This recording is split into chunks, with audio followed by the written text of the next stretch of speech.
Bien, buen día con todos. Voy a comenzar, ya acabo de comenzar la grabación. Voy a compartir mi pantalla. Un momento.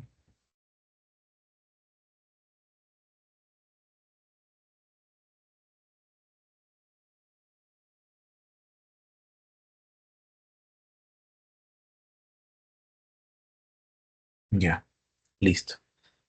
Bien, en esta sesión, que es la número 13, nos va a tocar hablar sobre el sistema vascular. Ya hablamos del corazón, las cardiopatías congénitas que podemos encontrar, ¿no? Haciendo un breve recordaris, el corazón, recuerden que se puede evaluar con una ecografía, si es que requieres una evaluación bastante rápida.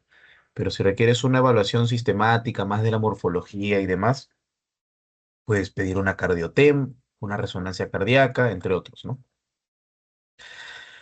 Ahora, también es muy importante evaluar el sistema vascular, es decir, los vasos que se relacionan, ¿no? Con el corazón. Y no solo eso, sino que aquellos vasos que están, por ejemplo, distales al corazón, ya que hay patologías que atacan principalmente los vasos, como una insuficiencia arterial, una trombosis venosa profunda, etcétera, etcétera, ¿no?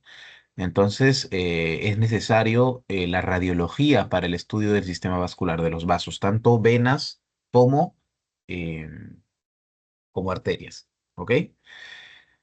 Bien, entonces vamos a hablar un poco de la radiología convencional para el estudio de los vasos sanguíneos. Cuando nosotros hablamos de radiología convencional, hacemos referencia a una simple radiografía. Y cuando hablamos de radiografía, entonces es una técnica ionizante y pues es de uso cotidiano, obviamente. Ahora, acá viene el problema, porque una radiografía se va a tomar de esta forma, ¿no? Y demás, pero, ay, perdón, pero la radiografía convencional no va a tener tanta sensibilidad para poder evaluar los grandes vasos. Perdón, los vasos medianos y los vasos pequeños, e incluso también los grandes vasos, o sea, va a ser muy limitado para ello. ¿Ok? Este es un arco en C que se utiliza, ¿no? En los quirófanos, muy interesante también en los quirófanos para cualquier tipo de operaciones que se requiera visualizar la estructura por dentro, como por ejemplo en traumatología, ¿no? Cuando quieren ver si es que han alineado bien el hueso, le toman esto, o si quieren ver en qué posición o si es que han colocado bien los tornillos, también le colocan esto para ver en esta pantallita cómo es que se ve, ¿no? La estructura anatómica que están operando. Y no solo eso, sino que también puede entrar a radiología intervencionista. ¿Ok? En radiología intervencionista es muy importante esto también, es una técnica ionizante. Y esto que ven acá de los doctores que se colocan, ¿no? Esto, o sea, a ver, voy a hacerle zoom. Además de su, obviamente, EPS, ¿no? El equipo de protección sanitaria, van a también llevar este pequeño de acá, ¿no? Este en el cuello y por dentro tienen este de acá, en el caso del doctor, ¿no? Por dentro va a tener este de acá, como que este mandil. Este mandil es pesadito y va a ser una protección contra la radiación que va a producir un arco en C, por ejemplo, en el quirófano. ¿Ok? Solo para que lo tengan presente. Bien, este se llama arco en C, este es la radiología convencional, pero ahora, lo importante acá que van a evaluar solamente va a ser la presencia de cardiomegalia y por ahí los grandes vasos, como por ejemplo el botón aórtico, miren cómo se encuentra bien dilatado, bien grande y demás, ¿no? Entonces, no va a ser tan sensible para el estudio de los vasos sanguíneos, eso sí, y grábenselo. Entonces, si ustedes quieren evaluar los grandes vasos o los vasos sanguíneos, ustedes no van a pedir una radiografía convencional porque no les va a servir para nada. ¿Ok? Un momento.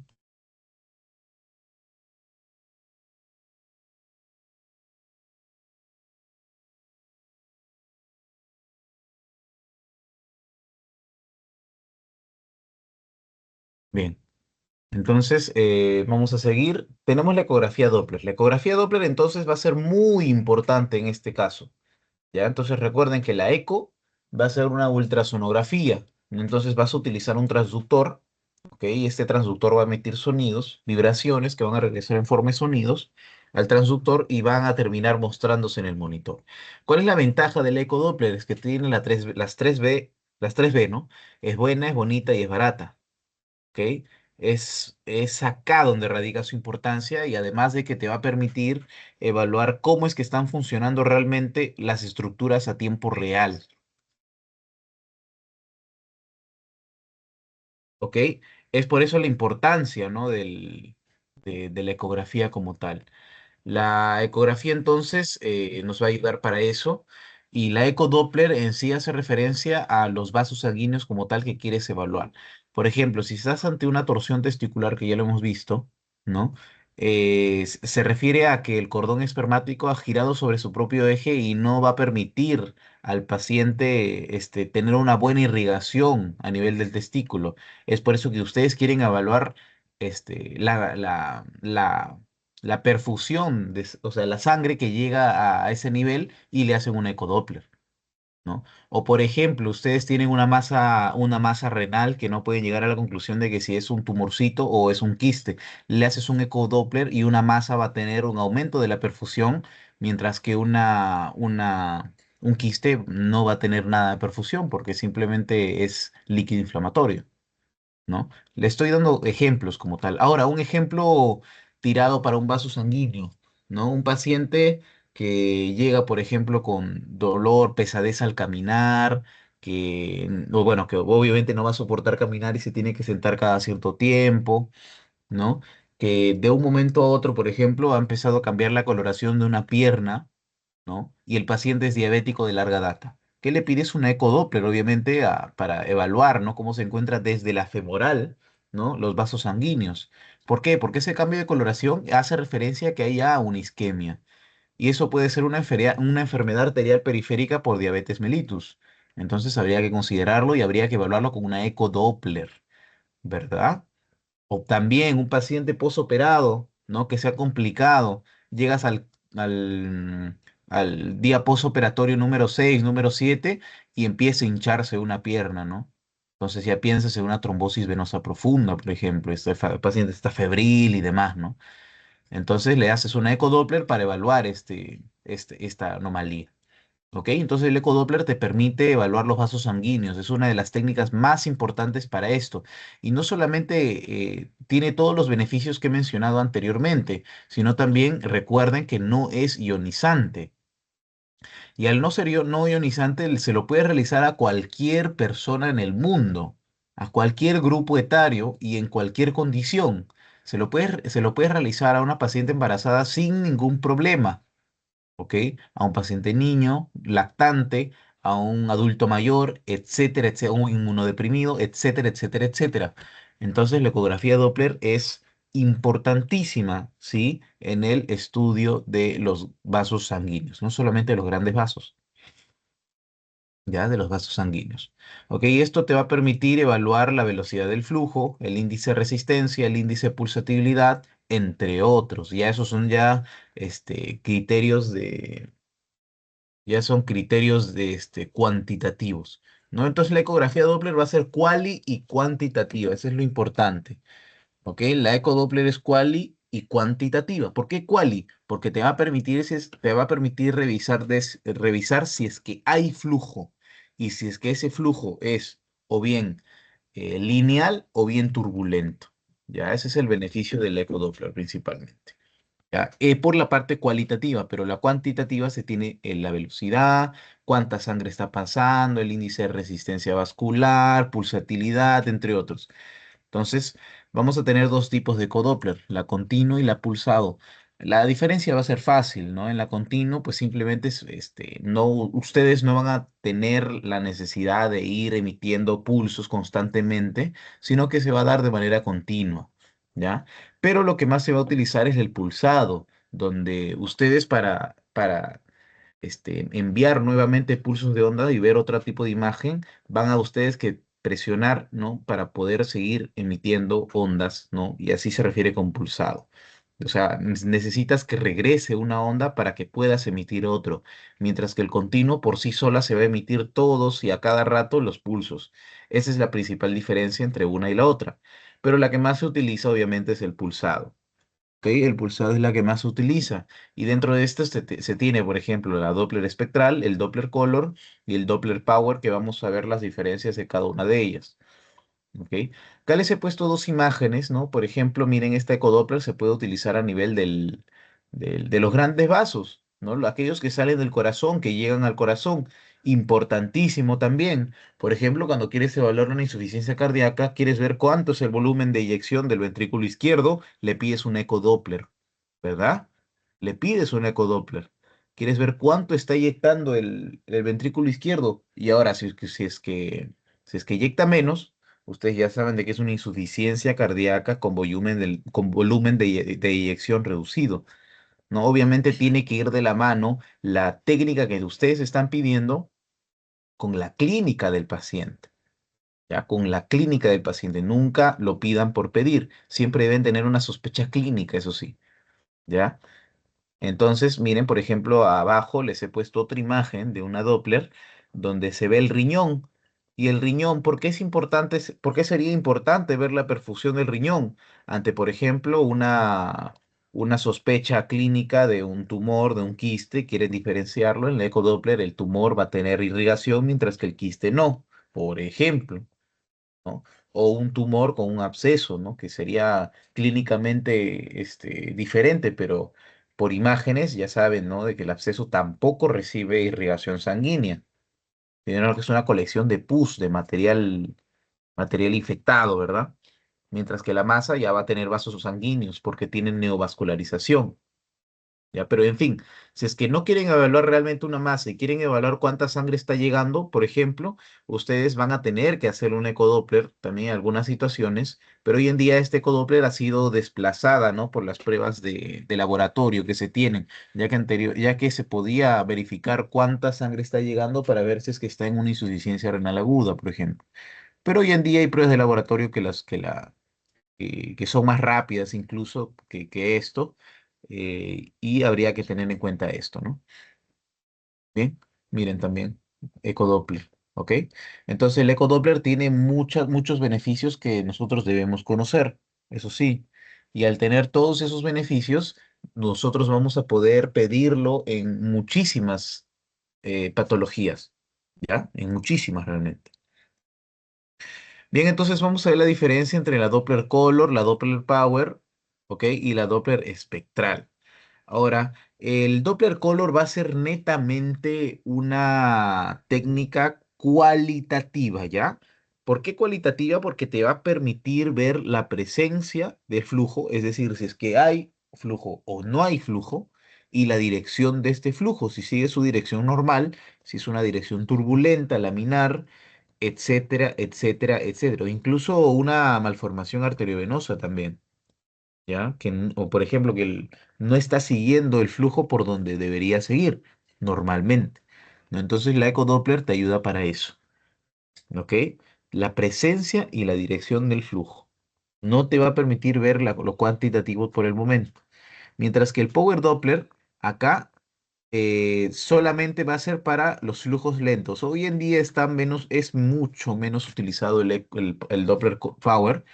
¿Por qué? Porque el Doppler Color ha mejorado mucho más e incluso el Doppler Color se utiliza para flujos lentos. Pero en la teoría a ustedes les van a mencionar que el Doppler Power es aquella que se utiliza principalmente para los flujos lentos, pero solamente te va a permitir dar o te va a permitir deducir mediante la imagen la presencia del flujo lento, más no te va a dar la dirección. Ese es el principal problema del Doppler Power. Ven entonces de que el Doppler Power va a ser un poco limitado para poder estudiar el flujo sanguíneo. Sí, lo va a hacer. ¿Ok? Mientras que el Doppler Spectral acá ya va a ser totalmente cuantitativa. Ya casi te va a permitir ver la velocidad del flujo y dentro de la velocidad del flujo se tiene el índice de resistencia, el índice de pulsatilidad, etcétera, etcétera, etcétera. ¿Ok? Es la principal diferencia. ¿Necesitan saber leer los tres? No, no necesitan saber los tres, pero sí al menos saber para qué sirve cada una de ellas. ¿Ya? Al menos sí necesitan saber para qué es cada una de ellas. Miren, por ejemplo, acá el Doppler Color y el Doppler Power van a ser netamente cualitativas. Ustedes no están sacando ningún número de acá. No están calculando nada ni demás. Mientras que en la Doppler espectral va a ser la cuantitativa. Ahora, ustedes no es que van a sacar su papelito y van a empezar a calcular ni demás. Este cálculo ya va a ser netamente sistematizado con el ecógrafo, ¿no?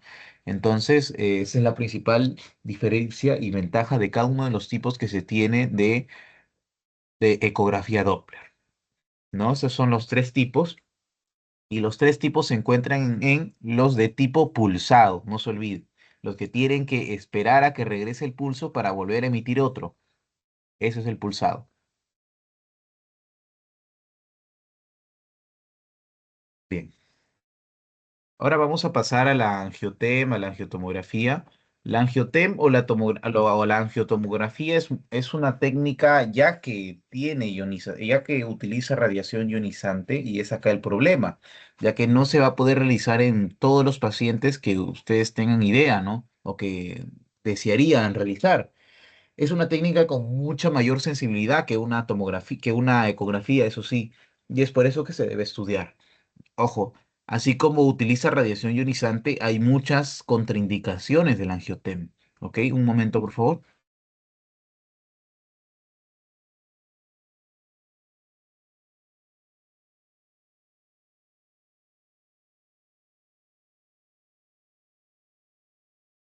Bien.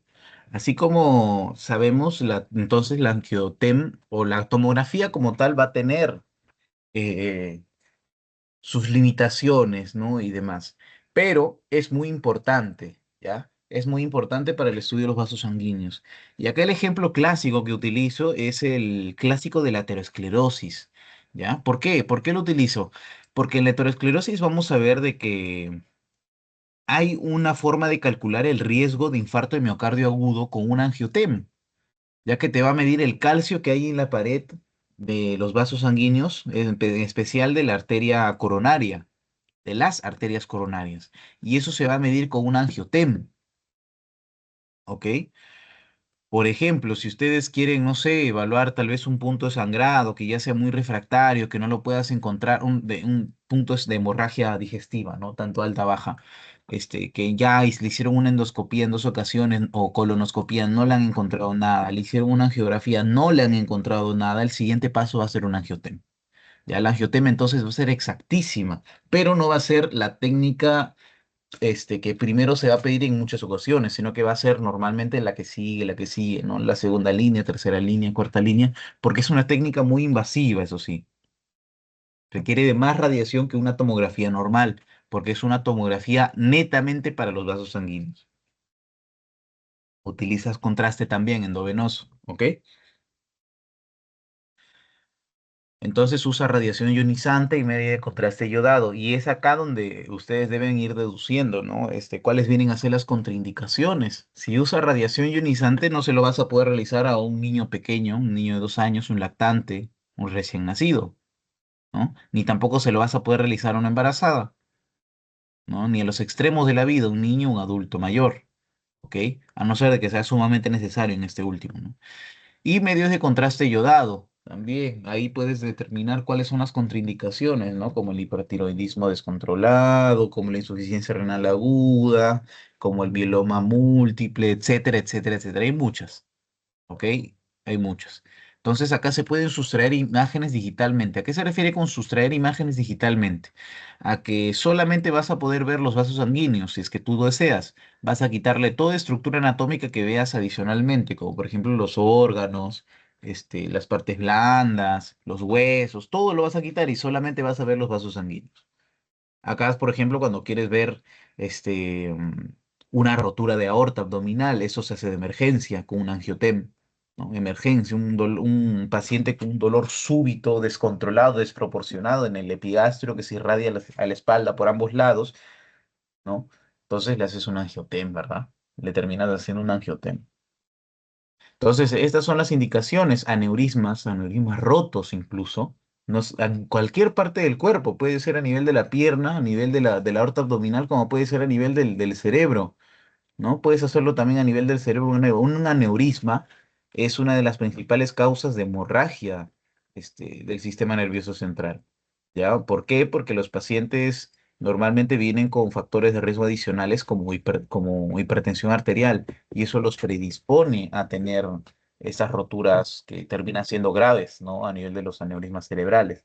Ahora, también se tienen las obstrucciones, como por ejemplo, cuando estás frente a un paciente con clínica de accidente cerebrovascular, ¿no? Le puedes hacer un angiotem. De hecho, las guías te van a mencionar de que el angiotem va a ser el gold estándar para el diagnóstico. Ahora, ¿realmente se utiliza? No siempre se utiliza. ¿Ok? ¿Y por qué? Porque simplemente o bien es muy cara o bien no se tiene en el hospital. No se tiene, ¿no? Es una técnica ya muy especializada. ¿Qué más se tiene? Malformaciones arteriovenosas, de ahí atrapamientos, masas también que estén comprometiendo los vasos sanguíneos, etcétera, etcétera, etcétera. ¿Ok? Miren, por ejemplo, este viene a ser un callado aórtico, ya este viene a ser, bueno, por acá está la aorta ascendente chiquita, ¿no? Saliendo del ventrículo izquierdo. Por acá está la aorta descendente que ya es mucho más larga esta aorta. Pero miren, por ejemplo, acá cómo sale el tronco celíaco y sale la subclavia, ¿no? La subclavia y la carótida, ¿ya? Igualmente acá, que ya no se divide, ya no sale por un tronco, sino sale directamente.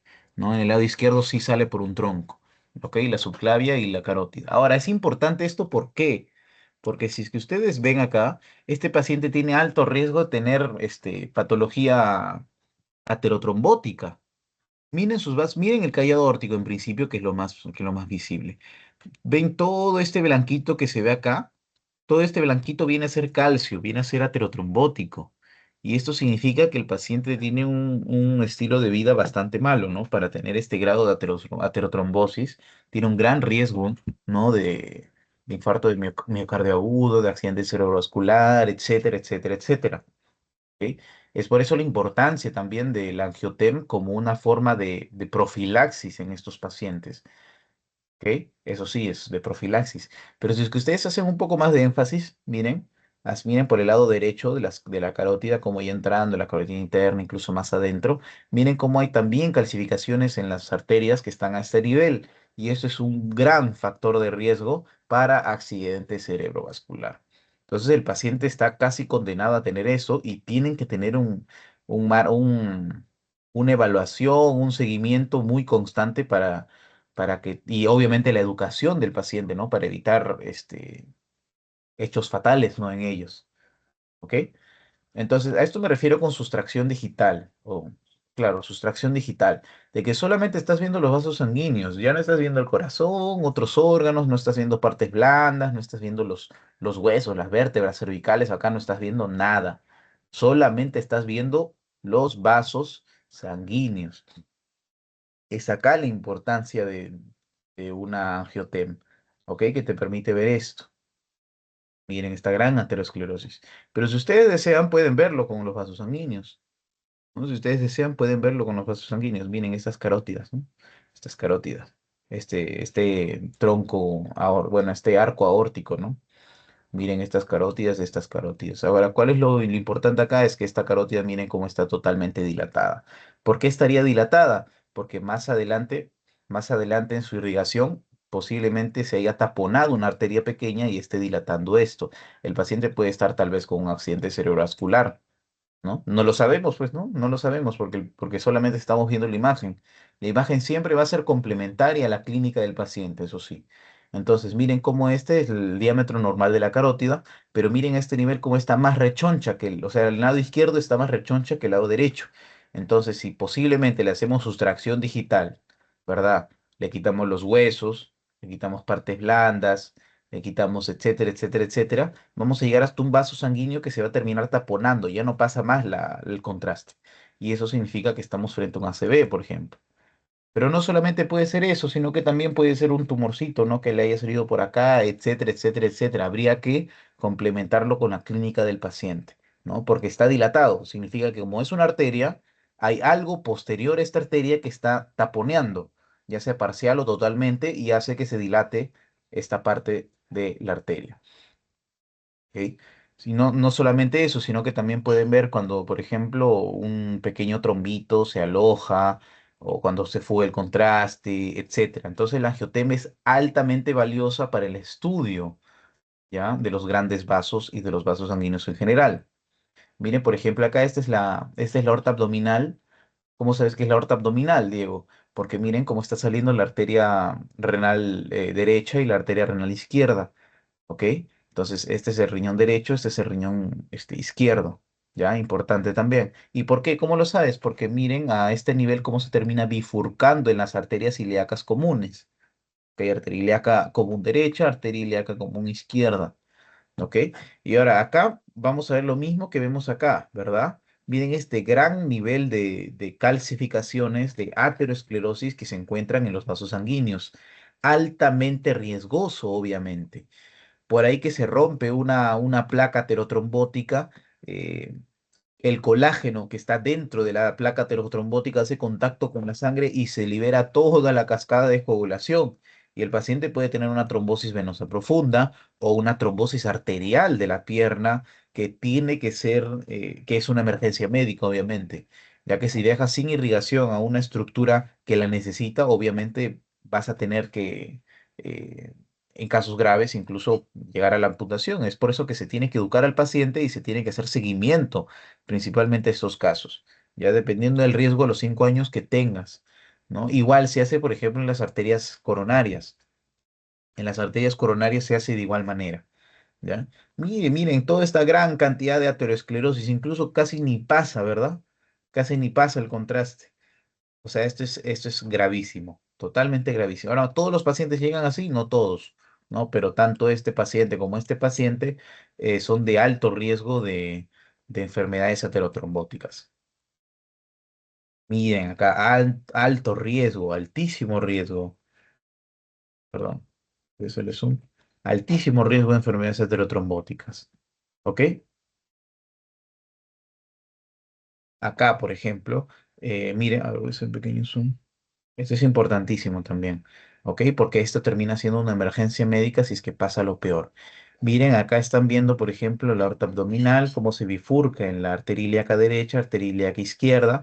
Estos vienen hacia las crestas de los acetábulos, ¿verdad? El agujero obturador, este viene a ser la sínfisis del pubis, este viene a ser la unión entre ambas coxis, etcétera, etcétera, etcétera. Miren, el trocánter mayor, por acá claro, el trocánter mayor, ¿no? El cuello, este ya viene a ser el fémur, ¿ok? Entonces, ¿por qué es importante esto? Porque vas a poder evaluar netamente los vasos sanguíneos si es que tú lo deseas mediante sustracción digital, ¿no? Riñón derecho, riñón izquierdo, y este vienen a ser las costillas, estos vienen a ser las vértebras, lumbares, torácicas. O sea, hay mucho que ustedes pueden quitar si es que ustedes lo desean. Y por ahí ustedes pueden solamente quedarse con la aorta, ¿verdad? Por ahí ustedes se pueden quedar solamente con la aorta abdominal, ¿no? Que se termina bifurcando y demás. Incluso pueden quitarle los vasos pequeños y medianos que hay. Ahora, si es que ustedes ven acá, ven que la aorta tiene una bolaza gigante acá, ¿verdad? Tiene una bolaza grandísima. Le hacen la sustracción digital, tienen esto. Lo quieren ver desde un punto más lateral y lo van a ver de esta forma, ¿no? En relación a otras estructuras anatómicas. Pero si solamente quieren ver la imagen, miren, incluso no solamente es un aneurisma de aorta abdominal, sino que también está calcificado por una aterosclerosis. O sea, tiene altísimo riesgo de romperse. Altísimo, pero altísimo. Y estos pacientes que tienen rotura de aorta abdominal se descompensan de manera inmediata, ¿ya? Tienen hipotensión de manera inmediata. Y estos pacientes se pueden morir en cuestión de minutos, incluso horas, ¿ok? Entonces, es un gran factor de riesgo, es un grandísimo factor de riesgo. Esto es una aorta abdominal, ¿ya? Una aorta abdominal que tiene un aneurisma gigante, ¿verdad? Y acá en una angiotem van a poder ver cómo incluso se encuentra calcificado. Y en relación a las estructuras anatómicas que están adyacentes a este nivel de la aorta. ¿Ok? Bien, por otro lado también se tiene la angioresonancia. La angioresonancia entonces va a ser una técnica más sensible, de hecho, que la angiotem. Pero la angioresonancia no se tiene en todos lados. De hecho, el sistema de salud no la tiene. Debería tenerla, ¿no? Sí, pero no la tiene. Entonces, la angioresonancia viene a tener esa gran limitación, al menos acá en Perú, porque no hay técnicas que terminen ayudando para esto. ¿Ok? No hay técnicas que nos ayuden para tener una mejor visualización de una mejor visualización de una estructura magnética con una resonancia magnética. No, perdón, una mejor visualización de una estructura anatómica con una resonancia magnética. No la hay. ¿no? Simplemente en el estado no hay ni en MINSA, no hay ni en salud en algunos casos. Entonces, esa es la gran limitación. Si ustedes requieren una angioresonancia, el paciente va a tener que, que costeárselo por sí solo en algo aparte, y lo que termina siendo una limitación bastante grande, de hecho. Hacer el trámite para que salga, que el paciente tenga que gastar su plata, ¿no? Obviamente, tomársela afuera. Es más, todos los resonadores por privado no van a ser buenos, en algunos casos no te van a dar buena imagen, van a retrasar la intervención quirúrgica si lo requieren en algunos casos, como si tuvieras un ACV, etcétera, etcétera, etcétera.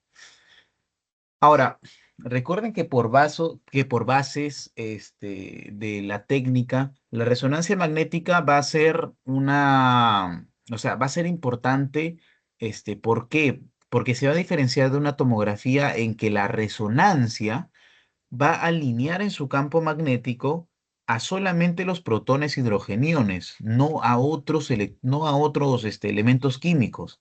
Y eso es lo principalmente, lo más importante. ¿Por qué? Ya que si ustedes quieren ver o quieren evaluar el riesgo a 5 años por aterosclerosis de un infarto miocardio agudo, no van a poder verlo con una angioresonancia, porque la resonancia no te va a ver calcio, solamente te va a alinear en su campo magnético el, em, los protones hidrogeniones que se encuentran en las moléculas de agua, que somos 60% de agua, ¿ya? 60-70% de agua. Es por eso que la resonancia en general tiene mejor visualización, sí, pero no te va a poder ver el calcio. Es por eso que para aterosclerosis no te va a servir, ¿no? Tal vez para no sé, para litos renales tampoco te va a servir mucho, ¿no? O sea, te puede servir, ¿no? En esos casos porque se va a ver negro, ¿no? Y vas a poder ver la diferencia entre el uréter, tal vez, ¿no? Con lo demás, pero es esa la limitación de la angioresonancia. Para litos te puede servir, realmente, sí te sirve mucho la resonancia, o sea, para piedritas, tanto a nivel del sistema urinario como a nivel de la vesícula, sí te va a servir, ¿ok? Pero cuando hablamos de una calcificación por aterosclerosis no te va a servir casi nada, es por eso que no se pide. O sea, es más sensible, sí, pero no te va a ver el calcio. Esa es la principal limitación que tiene la angioresonancia. Entonces, y al ser una resonancia, no te va a utilizar radiación ionizante. Entonces, se lo puedes realizar a una paciente embarazada, a un niño, etcétera, etcétera, etcétera. La única contraindicación de la angioresonancia va a ser simplemente que el paciente no pueda quedarse quieto, tal vez por un niño, porque sea un niño o porque sea un paciente psiquiátrico, pero es una contraindicación relativa, ya que se puede hacer bajo anestesia, ¿verdad? Y también está la claustrofobia. Ya la claustrofobia. ¿Por qué? Porque se va a meter básicamente como que un cuarto del solo y se le va a terminar haciendo la resonancia, ¿no? Incluso por un tunelcito va a terminar pasando. El paciente puede estar con miedo y se puede estar moviendo. Y obviamente la negativa del paciente. Si el paciente no quiere tomárselo por nada en el mundo, no se lo tomen, ¿no? Recuerden que utiliza un contraste llamado gadolinio. Es muy difícil que el gadolinio tenga a personas que sean alérgicas a ella. Recontra difícil. Más fácil es encontrar personas alérgicas al yodo. Eso vendría a ser una contraindicación de una tomografía y una indicación de la resonancia, ¿no? Si eres un alérgico al yodo, no le puedes hacer una tomografía porque utiliza contraste yodado. Entonces le haces una resonancia magnética, ¿verdad? Entonces la angioresonancia, como su nombre lo dice, angio, va a ser mucho más sensible en la caracterización de una lesión vascular. ¿Ya? Y he aquí la importancia como tal de la angioresonancia porque es mucho más sensible incluso que la tomografía, pero no te va a ver calcio. Eso sí, no te va a ver calcio. Puedes detectar trombosis, puedes detectar aneurismas, malformaciones arteriovenosas, caracterizarlo de gran manera, etcétera, etcétera, etcétera. Más lo otro, no. ¿Ok?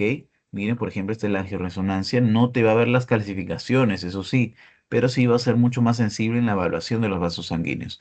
Por ejemplo, cuando se tiene un accidente cerebrovascular, lo ideal, ya, lo ideal sería que se le tome una angioresonancia, lo ideal, pero no siempre va a pasar esto, realmente nunca va a pasar esto, sino que le terminan pidiendo la segunda línea, que es la primera línea en el Perú, ¿no? Pero la segunda en las guías, que viene a ser una angiotem, ¿no? Es más, en el Perú no hay ni la segunda línea, entonces se requiere una tomografía normal o se hace otras técnicas de imagen, o se le pide al paciente que vaya o sea, vaya afuera, a los resonadores de afuera y se toma una imagen, ¿no? Y se la costee ella misma.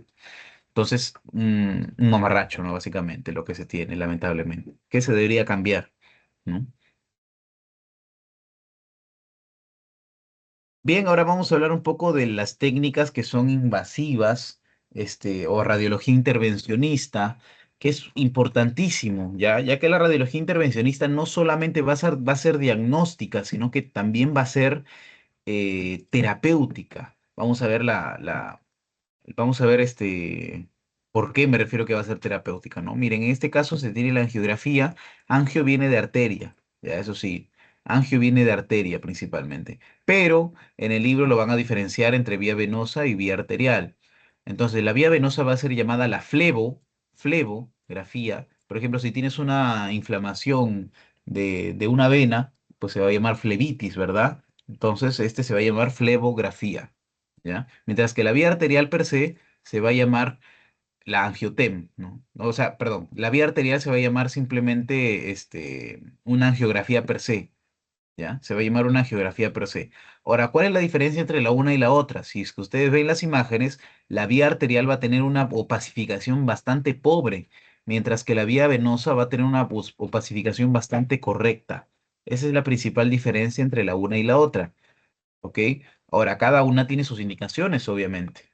¿Ya? Por ejemplo, si tienes trombosis venosa, le pides una flebografía, ¿no? Acá sí se utiliza contraste, ¿verdad? Entonces, la vía venosa va a tener mejor opacificación que la vía arterial. La vía arterial va a tener una pacificación mediocre. Ahora, ambas te van a poder permitir hacer una acción terapéutica. Esta ya es una técnica, intervencionista. O sea, lo hace el radiólogo intervencionista. Hay que ser especializado para eso, ya que hay muchas complicaciones. No, hay muchísimas complicaciones que pueden derivar de esta técnica es la madre como tal de la radiología intervencionista. O sea, la que, la que más se va a utilizar, ¿ya? La angiografía. Por ejemplo, cuando quieres ver un punto de sangrado que no sé, un punto de hemorragia digestiva que no ha sido detectada con una endoscopía, ¿no? O con una colonoscopía, como les decía, ya se pide la angiografía o la angiotem. Ya primero es la angiografía, ¿ok? Por ejemplo, a nivel del cerebro, quieres ver qué vaso sanguíneo está que chorrea por ese ACV, ¿no? Por esa rotura de aneurisma, le pides una angiografía. Incluso te puede, por ejemplo, perdón, cuando tienes un accidente cerebrovascular, vas a tener un taponamiento, le pides una angiografía para ver en qué parte ya no está pasando, ¿no? El contraste. Tiene una pacificación mediocre, pero vas a poder verlo.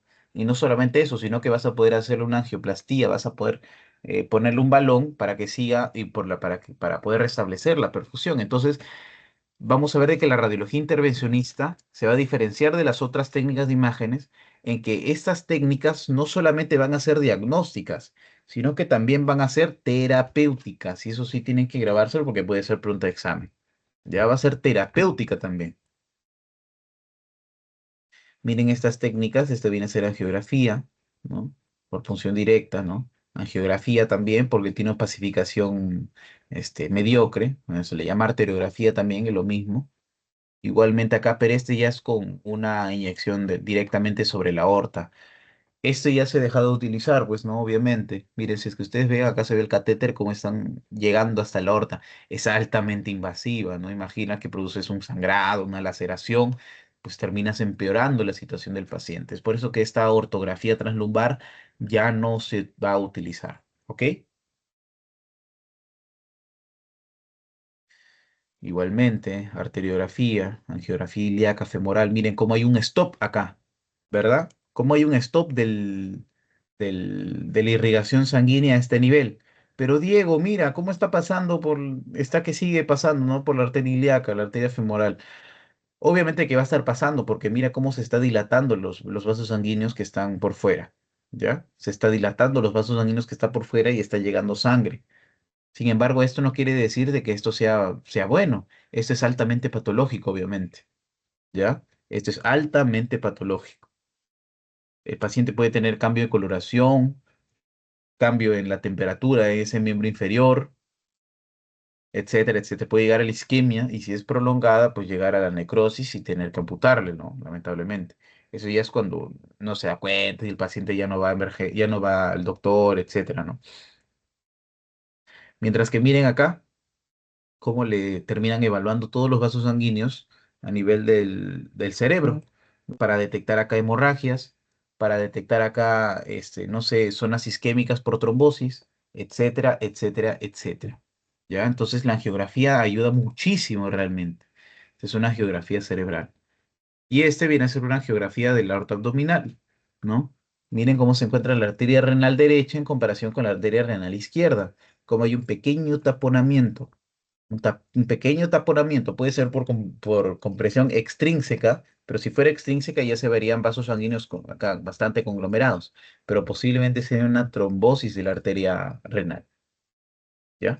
Trombosis de la arteria renal. Entonces, la angiografía te hace diagnósticos que otras técnicas de imagen posiblemente sea difícil de determinar. Es por eso que la angiografía es importantísima. ¿Ya? Se pide normalmente, se pide muchísimo, de hecho, ya la geografía, la flebografía, más se pide una geografía, eso sí. ¿Qué más se tiene? Mire, por ejemplo, a nivel del corazón, ¿ya? También se puede hacer una geografía coronaria.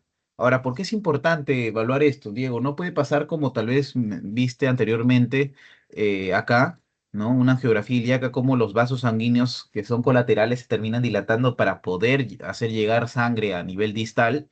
Ya, en el corazón no va a pasar esto, ya que la arteria coronaria derecha y la arteria coronaria izquierda no van a tener colaterales y no van a tener ninguna forma de unirse entre ellas.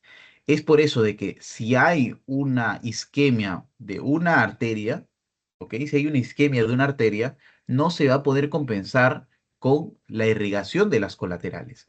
Esto no ocurre en el cerebro, por ejemplo.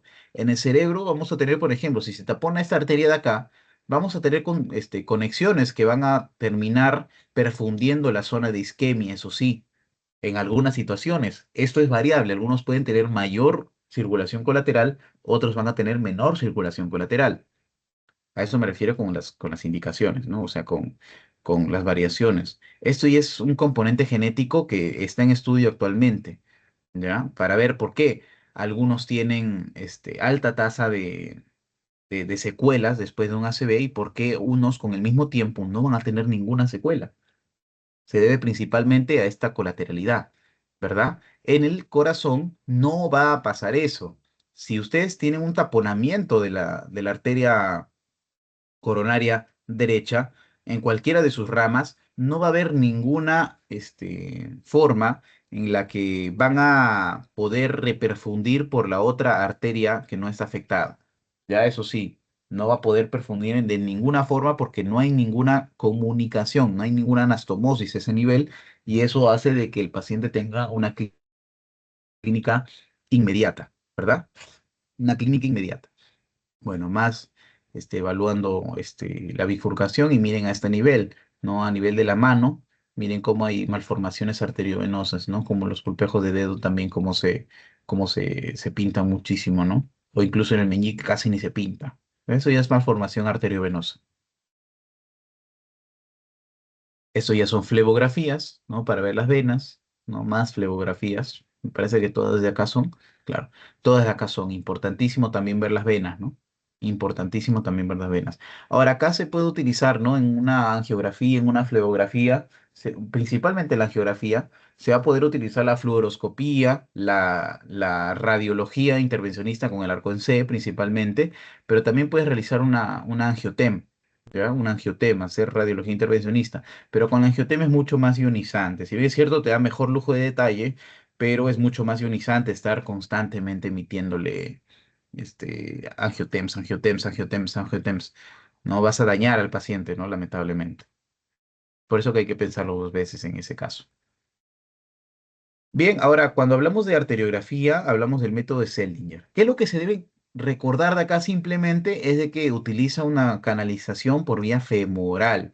O sea, básicamente vas a introducir el catéter con el bisel hacia arriba, como ven acá, y van a terminar llegando al nivel femoral. Ya se canaliza primero a nivel femoral, se termina introduciendo la guía, se saca como tal la canalización y se coloca el catéter y se termina opacificando como tal el método. Ahora, no deben saber más. Realmente, el método de Seldinger se basa en eso y es netamente más especializado, pero sí se deben al menos conocer esta, este, mm, esta diapositiva o las diapositivas que les muestren, al menos sí deben conocer. ¿Ok? Entonces se va a necesitar un ambiente estéril. Obviamente, si es que estás canalizando una arteria bastante importante, vas a tener que estar en un ambiente estéril, en un quirófano principalmente, ¿ya? Para evitar complicaciones, ya que acá se puede complicar, ¿no? Le puede dar una arteritis, o incluso no puedes tocar eso y le tocas la vena y le das una flebitis, se complican después, ¿no? Tal vez con neumonías, con itus o se complican con trombosis venosa profunda, embolia pulmonar, etcétera. Se pueden complicar de muchísimas formas, ¿ya? Entonces, se necesita ayuda fluoroscópica y la ayuda del paciente, principalmente la fluoroscopía, ¿ya? La fluoroscopía para el método de Sellinger. ¿Qué es la fluoroscopía? Viene a ser esto, esto de acá. Esto es la fluoroscopía, ¿ya? Esto es fluoroscopía, fluoroscopía. La gran mayoría utiliza fluoroscopía. Eso ya es radiografía. ¿Ven la diferencia? Fluoroscopía con radiografía, ¿verdad? Entonces, eso viene a ser la fluoroscopía. ¿Ok?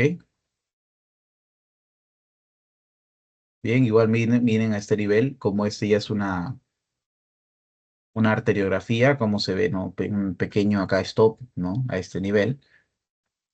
Igualmente a este nivel, miren cómo se ve un pequeño, a ver, un pequeño stop a nivel de la arteria renal derecha, izquierda, perdón, ¿no? Y la arteria renal derecha, como se encuentra bien.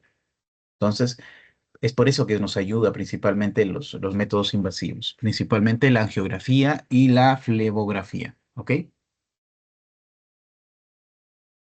Ahora, vamos a ver un poco más de las técnicas intervencionistas. Dentro de las técnicas intervencionistas se tiene recuerden que se aplica para el diagnóstico y el tratamiento, pero dentro de estas técnicas se tienen varias, como la flebocabografía, hoy en día se utiliza menos porque es muy invasiva, porque es directamente, así como les digo, ingresar directamente a la aorta es muy invasivo, ingresar directamente a la cava también lo es. También lo es. Antes se utilizaba para ponerles catéteres venosos centrales, pero realmente hoy en día ya no se utiliza, ¿no? Se prefiere ir a la subclavia principalmente para evitar mayores daños, ¿ya? Para evitar mayores daños. ¿Qué más se tiene? La flebografía por punción directa es lo que ya vimos, ¿no? Que tiene gran opacificación, es el gold estándar en el diagnóstico de malformaciones. Ustedes ven esto, ¿no? Le toman una flebografía, una arteriografía y pues por punción directa van a terminar viendo cómo se ve la malformación arteriovenosa. Y esto ya es más directamente de un radiólogo intervencionista, ¿no? Bueno, eso es lo que ya vimos anteriormente, pero acá es importantísimo. Cuando ustedes tienen un ACV, en este caso isquémico por trombosis, ustedes van a tener que canalizar, que vascular en las primeras 2 horas de producido el accidente. ¿Ya? Por ejemplo, si es que ustedes tienen un ACV que, este, que gracias a Dios lograron verlo, ¿no? En un adulto mayor, por ejemplo, lo llevan a un hospital y rápidamente ellos van a activar el protocolo de ACV para que en 2 horas ya bueno, en antes de 2 horas, ¿no?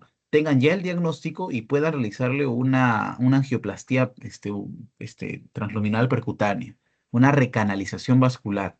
A esto me refiero. Se abre el trayecto obstruido, no necesariamente venoso, también puede ser arterial. O sea, implica la dilatación del vaso sanguíneo con balones de alta presión. O sea, le ponen un vaso, o sea, le ponen un balón, este balón se infla y termina haciendo que pase más la sangre, ¿verdad? Entonces, es aquí la importancia de la angioplastía, ¿ya? Entonces, va a poder servir para diversas situaciones, para un ACV, ¿no? Para un infarto miocardio agudo, para trombosis venosa profunda, etcétera, etcétera, etcétera. ¿Ya? Y dependiendo, obviamente, de lo que estemos viendo, el tiempo va a ser, obviamente, el principal enemigo, ¿no? Ya que la indicación, por ejemplo, para un ACV de hacer una angioplastía es de las primeras 2 horas. ¿no? Se necesita hacer en las primeras 2 horas, mientras que para un infarto de miocardio agudo es antes de las 4, ¿no? Antes de las 4. Algunos dicen antes de las 6, pero mejor es mucho antes, ¿no? Antes de las 4, ¿ya? Entonces, es por eso la importancia de la recanalización vascular, ¿ya? Eso ya lo hace netamente radiología intervencionista con apoyo de los cardiólogos, ¿ya? O de los cirujanos cardiovasculares, ¿ok? Luego se tiene fístulas arteriovenosas de diálisis, por aquel lugar donde las personas se van a dializar a lo largo de su vida. Esto es indicación, por ejemplo, no en una insuficiencia renal aguda que requiere diálisis, no, sino que en aquellas personas que nacen, por ejemplo, con una malformación en el riñón y es necesario, ¿no? El, o sea, que nacen, ¿no? Con una malformación en el riñón que los predispone o que hacen que tengan una insuficiencia renal crónica que se hemodializan, ¿no? Entonces, estos pacientes se les coloca estas fístulas arteriovenosas para que se le dialice a lo largo de su vida, ya, obviamente teniendo siempre los cuidados respectivos, ya que estos pacientes se pueden contaminar, puedes tener problemas estenosantes, ruptura de vasos, formación de trombos, émbolos, etcétera. Ya, esto se complica en algunos casos. Eso sí, o sea, toda radiología intervencionista, si bien es cierto, es muy bueno, ¿ya? Toda radiología intervencionista es muy bueno, esto de acá es. Ya como por acá le terminan sacando la sangre y volviendo a perfundir, ¿no? Toda radiología intervencionista entonces es muy buena. O sea, nos va a ayudar para muchísimo, de hecho. Pero todo tiene sus riesgos, pues, ¿no? A eso hay que llegar siempre. Todo va a tener sus riesgos. ¿Qué más tenemos? El filtro de vena cava, que ya no se utiliza, ¿no? Ese era tratamiento de prevención secundaria de tromboembolismo pulmonar por coexistencia de trombosis venosa profunda. Ya no se utiliza realmente. ¿Por qué?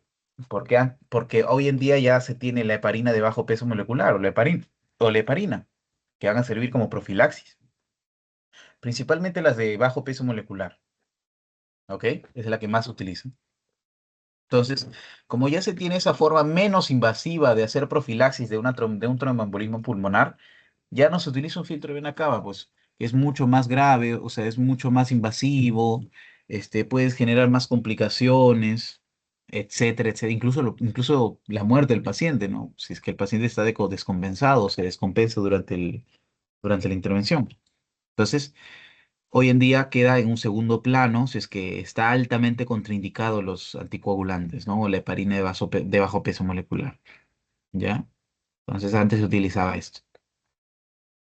Luego, el catéter venoso central. El catéter venoso central entonces es importante, va directamente a la subclavia y se puede administrar líquidos, medicamentos, nutrición por vía endovenosa, en este caso parenteral. Se puede tomar muestras de sangre, medir la presión venosa central. Entonces el catéter venoso sí se utiliza muchísimas veces, ¿ya? Pero acá también tiene sus complicaciones, ¿no? Obviamente, no se puede infectar y demás. Este es un gran factor de riesgo, por ejemplo, para una endocarditis infecciosa. Y eso sí sería bueno que lo noten, ya que, bueno, es muy preguntado, no necesariamente en radiología, sino también en sus rotaciones hospitalarias, ¿no? De medicina interna. Un principal factor de riesgo de una endocarditis infecciosa va a ser esto, ya que al meterle la subclavia, estos van a terminar llegando a la aurícula derecha y se van a infectar, pues en cualquier momento se terminan infectando. Es por eso que estos catéteres se sacan cada cierto tiempo para evitar estas complicaciones, pero aún así se terminan infectando. ¿Ya? Entonces, no solamente vas a poder administrar líquidos, y esta administración de líquidos va a ser mucho más eficaz que que otras formas de vía, como una vía periférica. ¿Por qué? Porque va a ir directamente al corazón. O sea, va a ir a la subclavia, obviamente, y ahí en cuestión de segundos va a llegar al corazón. Es el principal beneficio que se tiene de un catéter venoso central en cuanto a los líquidos. Sino que también le puedes colocar vasopresores, por ejemplo, ¿no? Si tienes un paciente hemodinámicamente inestable, le colocas vasopresores. Nutrición también, cuando el paciente tiene contraindicación de una vía enteral, no puede consumir alimentos por la boca o por vía nasogástrica, etcétera, o tiene una contraindicación, como por ejemplo un paciente que ha salido de una obstrucción intestinal, pues ya le haces una nutrición parenteral. Ojo, la nutrición enteral va a ser la más usada, ¿ya? Es la mayormente indicada, eso sí, tiene muchas indicaciones. Hay contadas indicaciones para una nutrición parenteral, eso sí. ¿Ok? Denme un segundo, por favor.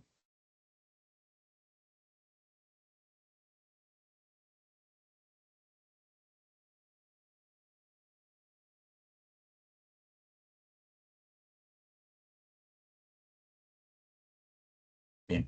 Entonces, es acá la importancia del catéter venoso central que lo hace un radiólogo intervencionista. No solo eso, sino que también lo puede realizar un médico como tal, pero tiene sus complicaciones. Es por eso que hoy en día lo hace más un radiólogo intervencionista, ¿no? Catéter venoso central. Ahora, hablando rápidamente de la inteligencia artificial, ya pasamos como tal la parte de radiología intervencionista. Vamos a ver un poco que la inteligencia artificial como tal, puede significar, entre comillas, ¿no? Seguramente lo han escuchado, una amenaza, ¿no? Del trabajo del radiólogo, ¿no? Porque hay algunos estudios que mencionan de que, por ejemplo, la inteligencia artificial en algunos años va a terminar desplazando el trabajo de un radiólogo, pero realmente no va a terminar siendo así, ni tampoco hay que satanizar a la inteligencia artificial, ¿no? ¿Por qué? Porque la inteligencia artificial termina siendo realizada por humanos también. ¿Y qué son los radiólogos? Son humanos. Entonces, tanto la inteligencia artificial como incluso los humanos se pueden equivocar. ¿Ya? Se pueden equivocar. Es ahí donde entra su criterio como médicos más adelante, ya que no siempre cuando tengamos una radiografía y no sepamos leerla, cuando seamos médicos, vamos a tener que pedirle ayuda a la inteligencia artificial. Eso no sería lo ideal sería saber cómo leerla, ¿no? Siendo médicos generales, ¿no? Entonces, ¿en qué nos va a ayudar la inteligencia artificial? Nos va a ayudar principalmente a ver la situación de los pacientes, a seleccionar mejor el método de imagen y dosis de radiación, que ya para qué eso, ¿no? Si ustedes saben realmente las bases de cada una de las técnicas de imágenes, van a saber realmente qué técnica de imagen pedir, eso sí, ya la dosis de radiación que realmente está estandarizada, la colocación del paciente en el equipo, postprocesado de la imagen, esto tal vez sí podría ser muy importante, postprocesado de la imagen, ¿ok? Y la interpretación de la imagen, que es a donde todos o la gran mayoría quiere llegar, ¿no? La interpretación de la imagen. Pero realmente esta interpretación de la imagen puede estar sujeto a errores. Y les repito nuevamente, los errores por inteligencia artificial tienen que estar o tienen que ser atentos ustedes a estos errores para poder corregirlos, ¿ya? Para poder corregirlos. Entonces, esto nos llega a la siguiente frase, que me parece que es acá, ¿ya? Esto nos llega a la siguiente frase, ¿no? De que la IA no va a terminar desplazando a los radiólogos, sino que también, o sea, sino que los radiólogos que utilicen a la IA van a desplazar a aquellos que no la utilicen. Entonces, la IA sí tiene que ser utilizada, pero de manera proporcionada, no depender de la IA, sino también tener conocimientos que nos permitan, de alguna u otra forma, competir con ella para evitar estos errores que vamos a ver más adelante. ¿Ok? Miren, por ejemplo, este viene a ser un tórax normal, ¿verdad? Un tórax normal. Por ejemplo, miren, la izquierda es un tórax normal, cómo se ve el corazón, cómo se ven los ángulos costofrénicos y demás. Miren cómo les da toda esta interpretación. ¿Es anormal? No. ¿Tiene TB? No. ¿Tiene opacidad? Nada, nada, nada, nada. ¿Verdad? Mediastino normal, corazón normal, no hay ni cardiomegalia, diafragma elevado tampoco, los huesos tienen escoliosis, nada. Entonces, es una radiografía de tórax normal. Ok, es una radiografía de tórax normal. Pero miren a este lado, ¿no? Como ya saben ustedes de que acá ya hay una opacificidad, ¿verdad? Se borra el ángulo costofrénico, posiblemente sea un derrame pleural, ¿verdad? Posiblemente sea un derrame pleural por cómo se está formando. No está tan bien delimitado, pero posiblemente lo sea, ¿no?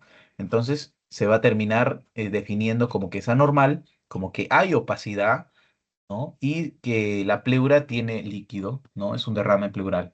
A esto me refiero con la inteligencia artificial, ¿ok? La inteligencia artificial entonces va a ayudar en eso. Te permite poder ratificar el diagnóstico que tú hagas, eso sí, mas no va a terminar dando el diagnóstico certero. Vamos a ver las siguientes imágenes. Miren, por ejemplo, la presencia de un nódulo, ¿no? La presencia de aire, en teoría. Mira, a ver, vamos a ver. La presencia de un pequeño nódulo, como dicen de que es anormal y que hay un nódulo, ¿verdad? Por esta pequeña opacidad. Pero, miren, por ejemplo, acá. acá la inteligencia artificial piensa de que hay aire, ¿verdad? Pero ustedes saben de que el neumotórax no se va a ver así. Ustedes saben de que el neumotórax se ve con una línea acá de la pleura visceral, se termina viendo y la radiolucidez del pulmón no es lo mismo a la radiolucidez del aire como tal. Entonces es acá la diferencia y ustedes saben de que esta interpretación de neumotórax es totalmente errónea. ¿Verdad? Se equivocó la inteligencia artificial, pero ustedes como tienen conocimiento ya lo saben, ya saben que se ha equivocado, ¿verdad? Está interpretando de que esto es un neumotórax cuando nunca esto va a ser un nunca esto va a ser un neumotórax, sino que va a ser necesario ver acá la línea de la pleura visceral para que sepan diferenciar entre el aire, ¿no? Netamente del pulmón con el aire netamente del espacio aéreo de la pleura, del neumotórax. Ya, entonces esto es falso. ¿Ves? Puede fallar. Más se tiene. Ya, miren, por ejemplo, acá, como el ápex del corazón, miren esta gran cámara cardíaca, ¿no? Todo eso es la cámara cardíaca, no es parte del pulmón. ¿Cómo sabes, Diego? Porque acá se ve el diafragma. Miren, esta línea blanquecita viene a ser la división entre el diafragma. O sea, viene a ser la división entre el pulmón derecho, el pulmón izquierdo con la cámara gástrica cardíaca, ¿no? La cámara gástrica. Ya, entonces este viene a ser el diafragma.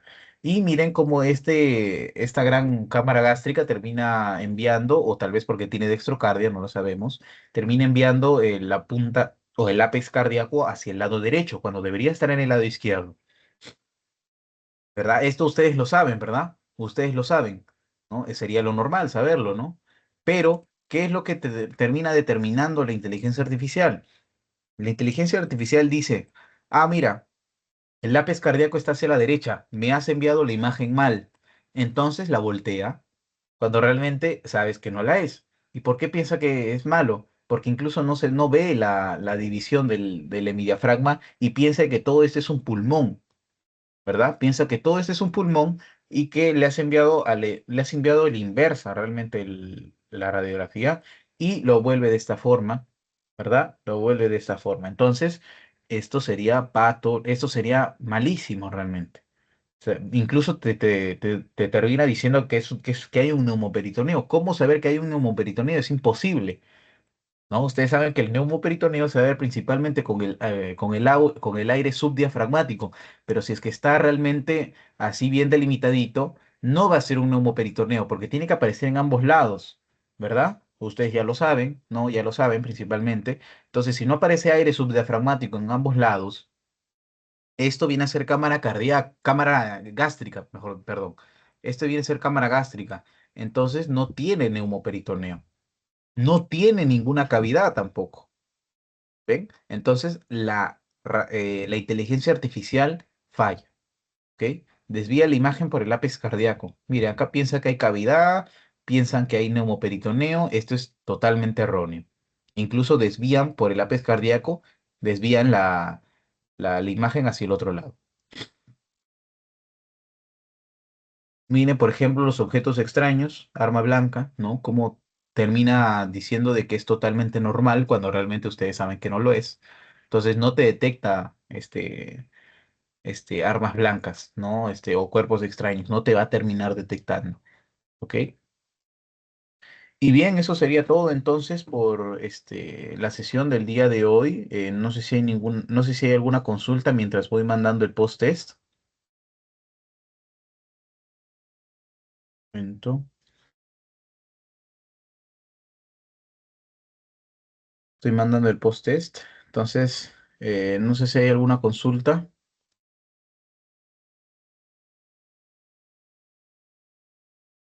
Bueno, un like. Bien, está bien. Entonces, si no hay ninguna consulta, damos por finalizada la sesión del día de hoy. Y muchas gracias, chicos. Nos vemos a la próxima semana.